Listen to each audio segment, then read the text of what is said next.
केन्दुझर जिला जोड़ा ब्लॉक अंतर्गत सरस्वती शिशु विद्या मंदिर बिलेपदा परिसर रे रजत जयंती उत्सव बड़ आडंबर सहकारे पालित हो जाइछि।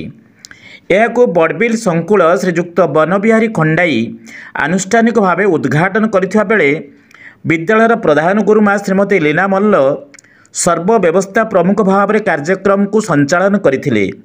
प्रधान गुरुमा को पूर्व परिचालना कमिटी वर्तमान परिचालन कमिटीर समस्त कर्मकर्ता सहयोग करथिले।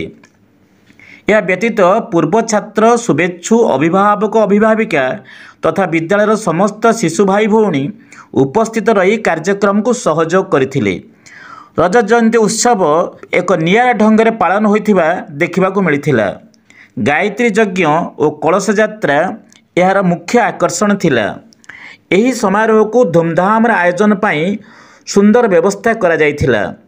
पूर्वरु यार एक प्रस्तुति बैठक प्रधान गुरुमा और परिचालन समितिर सभापति उपस्थित रे करा जायथिला। विद्यालयर गुरुजी गुरुमा छात्र छात्री बेस उत्साहित थिले।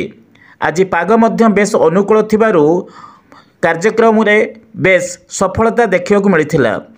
बिलेपदार बुद्धिजीवी शुभेच्छु माने एथिरे सहयोगर हाथ बढ़ाई बाजा बाण गायत्री मंत्र रे विद्यालय परिसर प्रकम्पित हो उठिला। शताधिक महिला पुरुष माने कलश शोभायात्रा रे शहर परिक्रमा करने सहित स्थानीय मुर्गा निकटस्थ केनालरू घट आनी विद्यालय स्थापन करी पूजन करा जायथिबा बेले रजत जयंतीर शुभ उद्घाटन करा जायथिला। गायत्री पूजक मानकर मुखनिसृत गायत्री मां बाणी रे पूरा परिवेश भक्तिमय होइथिला। स्थानीय अंचलवासी यहाक उपभोग करथिबा बेले गायत्री परिवार उपस्थिति रजत जयंती उत्सव को अधिक गरिमामय करिथिला। कार्यक्रम शेष में प्रसाद सेवनर व्यवस्था करा जायथिला। गायत्री परिवार और विद्यालयर वरिष्ठ गुरुजी गुरुमा सक्रिय सहयोग रे रजत जयंती उत्सव सफल होइथिला। आपण देखुचंती नीलचक्र न्यूज।